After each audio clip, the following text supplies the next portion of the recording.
ESG 채권 시장은 최근 기업은 물론이고 투자자들의 관심이 높아지면서 단기간에 140조 원 규모로 성장했습니다.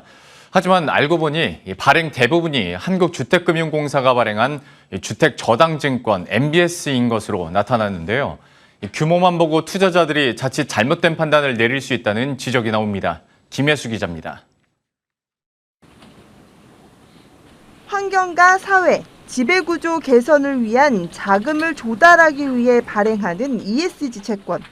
지난 2018년 5월 첫 발행된 이후 올해 4월 100조 원을 돌파했고 5개월 만에 그 규모가 140조 원 규모로 급성장했습니다.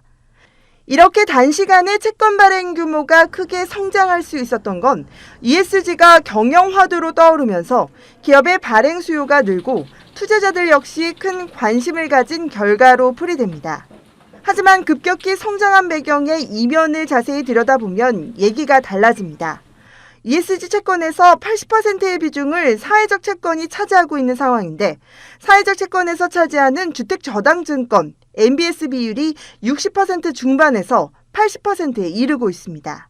주택저당증권은 한국주택금융공사가 주택금융재원을 마련하기 위해 발행합니다.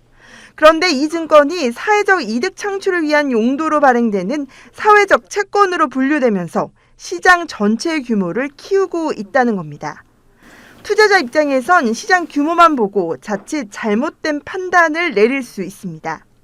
작년까지 통계적으로 보면 MBS가 차지하고 있는 게 저희 거의 92%, 93%의 채권 시장에서 차지하고 있기 때문에 그게 시장 전체로 금액 비율로 보면은 MBS가 시장을 많이 왜곡하고 있다고 보기 때문에 통계적으로 추이를 보기 위해서는 MBS의 금액은 별도로 해서 그 추이를 볼 필요가 있고 한시평에 따르면 올 상반기 400조 원에 달하는 전체 채권 시장에서 MBS를 제외한 ESG 채권 시장 규모는 10%에 불과했습니다.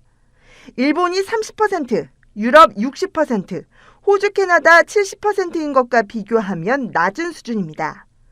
공기업은 태생적으로 공적 업무를 통해 사회적 책임을 다하는 곳인 만큼 이들 기관이 발행하는 채권을 ESG 채권에서 분리해야 정확한 시장 판단이 가능하다는 지적도 나옵니다. 머니투데이 방송 김혜수입니다.